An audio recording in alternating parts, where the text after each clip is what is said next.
بسم اللہ الرحمن الرحیم۔ حضرت شیخ فرید الدین عطار رحمۃ اللہ علیہ نے پیشین گوئی فرمائی کہ مشرق سے ایک آگ نکلے گی اور مغرب تک سب کچھ خاک استر کر چھوڑے گی۔ اس لیے انہوں نے اپنے متوسلین سے فرما دیا کہ سب اپنے اپنے گھروں کو لوٹ جائیں۔ تو یہ جو حضرت شیخ فرید الدین عطار تھے، اتنے بڑے شیخ کیسے بنے؟ محض عنایت الہیہ، انتخاب خداوندی۔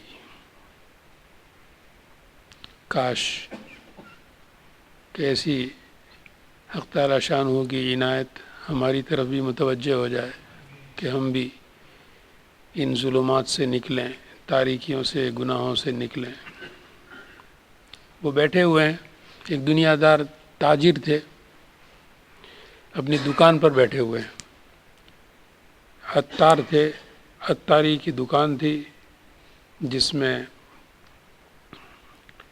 بیماروں کے لیے جو دوائیں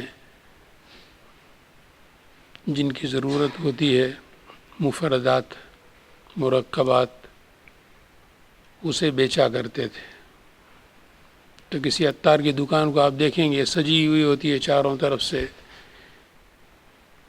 کسی میں کوئی پتے، کسی میں کچھ جڑیں رکھی ہوئی ہیں، کسی میں کچھ لکڑیاں جیسی چیزیں رکھی ہوئی ہیں، کسی میں دانے ہیں، مختلف چیزیں۔ تو ایک فقیر صدا دینے لگا، جس طرح وہ آواز لگاتے ہیں، تو اس نے آواز لگائی شیئا للہ، کہ اللہ کے واسطے کچھ دینا ہو تو دے دو۔ تو دیکھا کہ یہ تو اپنے دھندے میں مشغول ہیں، اپنی چیزیں ٹھیک کر رہے ہیں یہاں سے وہاں۔ یہ تو تھے ہی اپنی دنیا میں مشغول دنیا دار تاجر۔ ہمارے والد صاحب نور اللہ مرقدہ کی بہت بڑی تجارت تھی، اطراف کے تمام دیہاتوں میں غلہ، گھی وغیرہ، یہ تمام چیزیں جب دستیاب نہیں تھی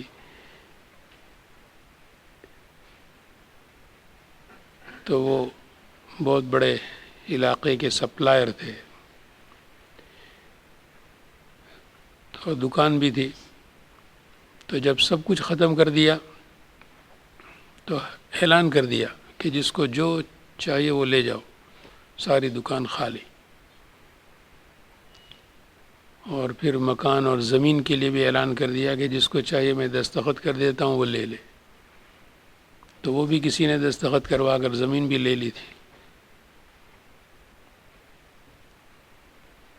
مگر جو اس میں دکان کو سجانے کے لیے گلاس کے برتن اور گلاس کے ڈبے وغیرہ ہوتے ہیں جس میں چیزیں رکھی جاتی ہیں تاکہ گاہک کو نظر آئے کہ یہ ہمیں دے دو، تو وہ خالی ڈبے انہوں نے رکھ چھوڑے تھے۔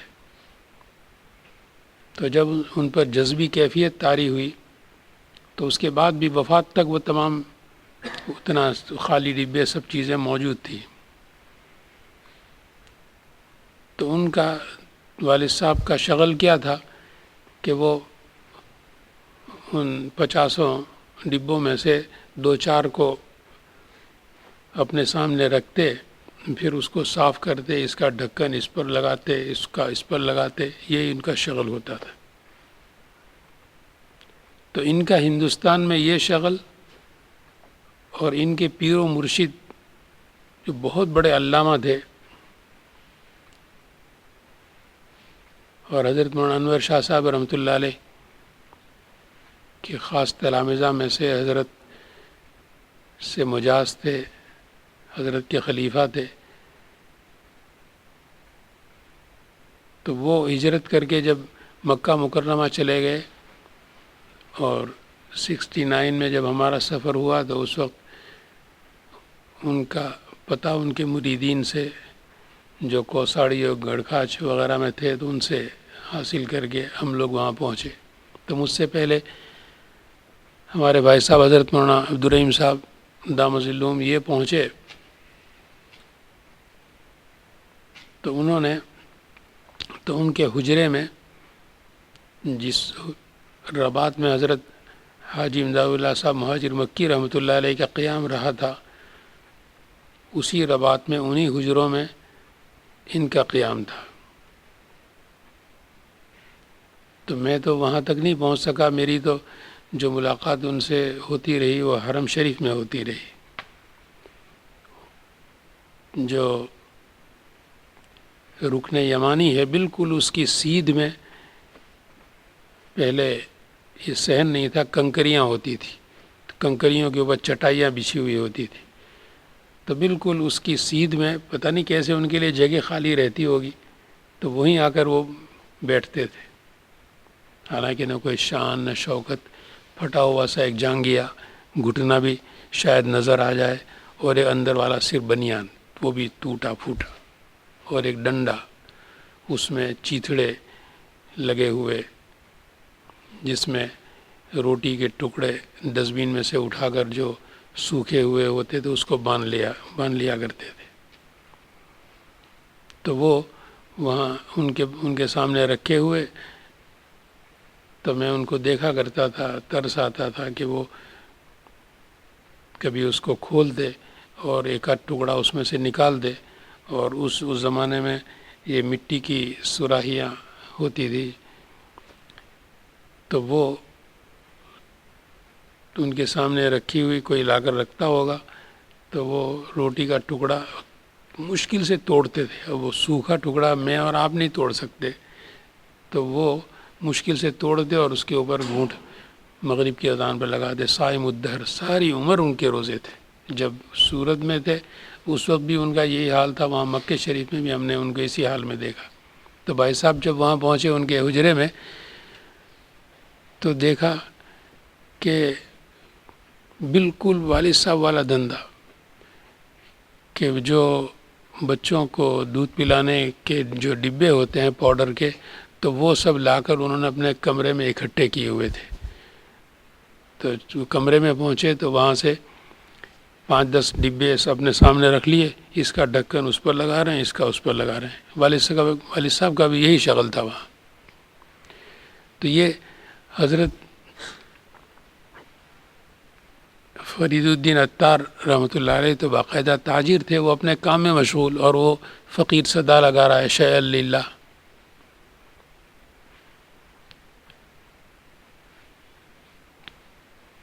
تو اس کے بعد فقیر سے نہیں رہا گیا، تو اس نے دیکھا کہ جواب نہیں دے رہے ہیں، تو اس نے کہا کہ ارے تو کس طرح ان چیزوں کے اندر لگا ہوا ہے، اور اس میں تیرا دل لگا ہوا ہے، تو کس طرح مرے گا؟ تو وہ اپنے کام ہی میں مشغول، شیخ فرید الدین عطار، جب انہوں نے یہ بات کہی کہ تو کس طرح مرے گا، تو انہوں نے کہا کہ جس طرح تو مرے گا، یعنی مرنا تو سب کو ایک ہی طرح سے، روح نکلتی ہے ہر ایک کی، وہ مر جاتا ہے، چاہے کوئی بیمار ہو کر مرے، چاہے کوئی صحت مند مرے، چاہے کوئی حادثے سے مرے۔ تو انہوں نے کہا کہ جس طرح تو مرے گا اس طرح میں مروں گا۔ تو اب وہ فقیر کہنے لگا کہ دیکھو ادھر، میں بتاتا ہوں کہ کس طرح میں مروں گا۔ تو ان کو دیکھنا پڑا، دیکھا تو اس نے وہیں ان کی دکان کے سامنے رستے پر وہ لیٹ گیا، اور جو کچھ ہاتھ میں تھا سرہانے رکھا اور سو گیا۔ انہوں نے دیکھا تھوڑی دیر کہ یہ ہلتا نہیں ہے، آواز دی کہ ارے بھائی اٹھ جاؤ، دیکھ لیا ہم نے کس طرح تو مرے گا، کوئی جواب نہیں۔ قریب جا کر ہاتھ رکھ کر دیکھا تو واقعی انتقال ہو چکا تھا۔ تو یہ میں نے کہا کہ اللہ تبارک و تعالیٰ کی طرف سے عنایت الہیہ نے ان کو جگایا کہ فقیر نے مر کر دکھایا کہ کس طرح تیرا دل جو ان چیزوں میں لگا ہوا ہے کہ یہ اتنی قیمتی بوٹی ہے، یہ اتنے قیمتی موتی ہیں، یہ فلاں چیز میں جاتے ہیں، تیرا سارا دل اور دماغ اس میں لگا ہوا ہے تو مرے گا کس طرح؟ تو اب ان کو احساس ہوا کہ یا اللہ، واقعی اس نے سچ کہا کہ میں کس طرح اپنا دل دیے ہوئے ہوں ان چیزوں کو، فانی چیزوں کو، سب چھوڑ چھاڑ کر نکل پڑے۔ پھر اللہ تبارک و تعالیٰ نے نوازا، خلقت ان کی طرف متوجہ ہونے لگی، اور اسی میں پھر انہوں نے پیشین گوئی فرمائی کہ ایک بڑی آفت آنے والی ہے، بھاگو یہاں سے۔ تو ان سے کہا گیا کہ آپ بھی چلیے، آپ کے ساتھ ہم چلتے ہیں۔ کہنے لگے نہیں، میرے لیے حکم نہیں ہے، تم چلے جاؤ۔ اب تاتاری آئے، قیامت آ گئی، قتل عام ہو رہا ہے، جس کو چاہیں پکڑ کر قتل کر دیں۔ تو ان کو کسی تاتاری فوجی نے پکڑ لیا قتل کے لیے، اب وہ پکڑ کر لے جا رہا ہے۔ تو چونکہ سارے ملک کے اور علاقے کے سب سے بڑے بزرگ تھے، تو ہر ایک دیکھتے رہتے تھے کہ بھئی اب ان کو ہم کسی طرح بچا سکیں۔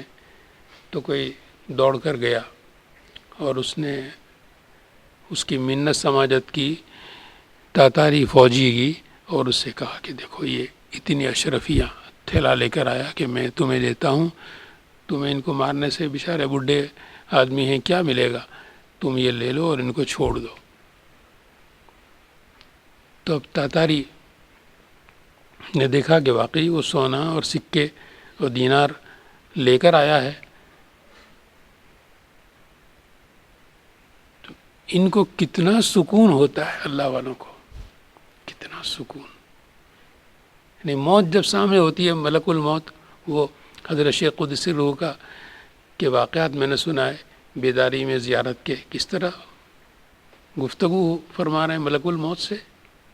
اس لیے میں کہا کرتا ہوں کہ ہمارے حضرت شیخ قدسی روح، ہم نے بزرگان دین کی، اولیاء اللہ کی بڑی تاریخیں پڑھی ہیں، ہزاروں کے حالات پڑھے ہیں، مگر حضرت کے شاید و باید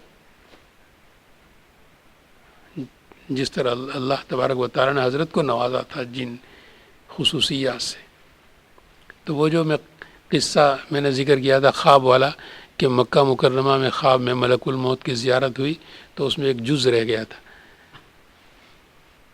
کہ جب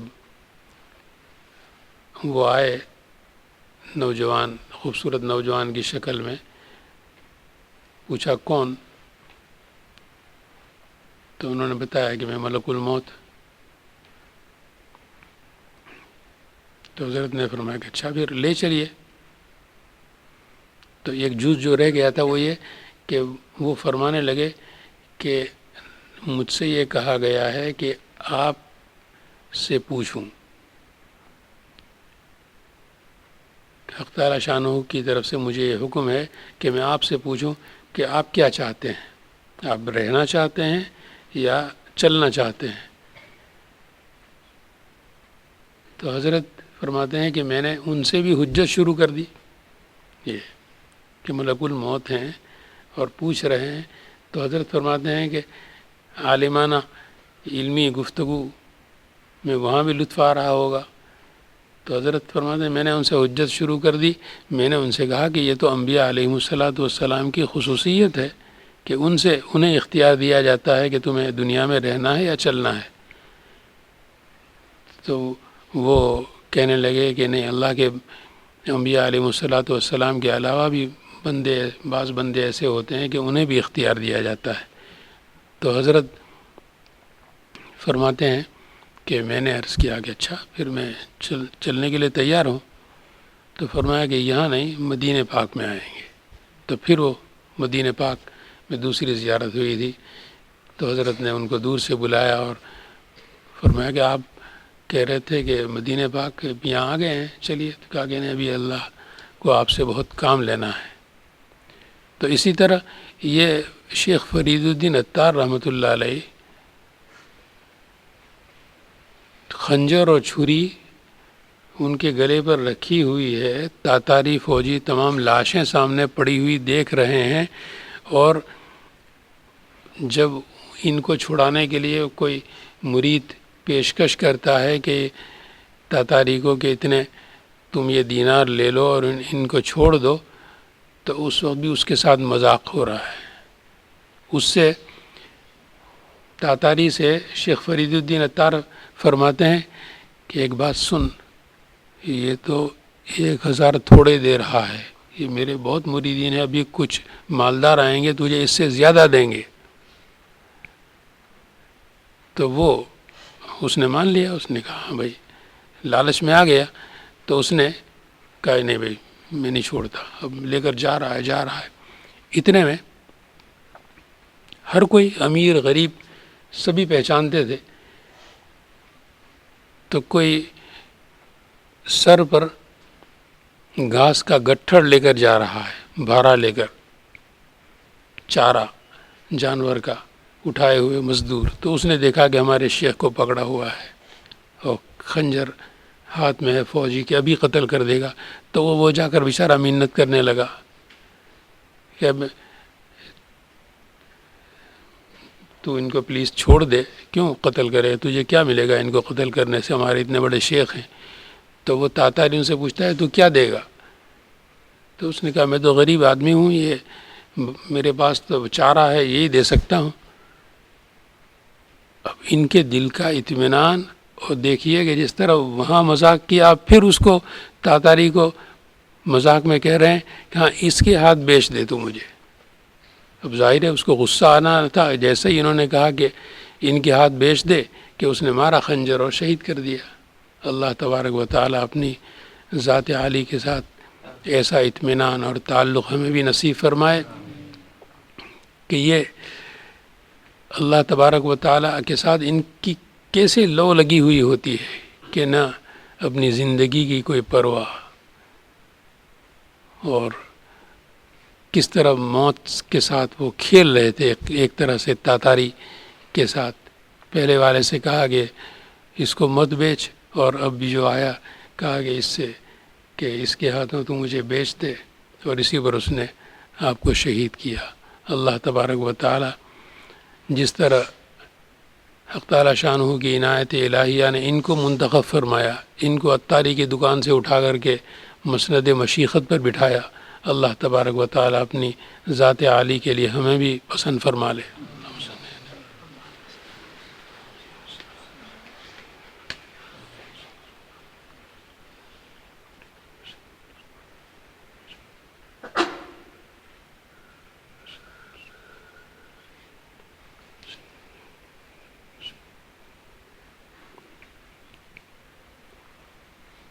وصلی اللہ علیہ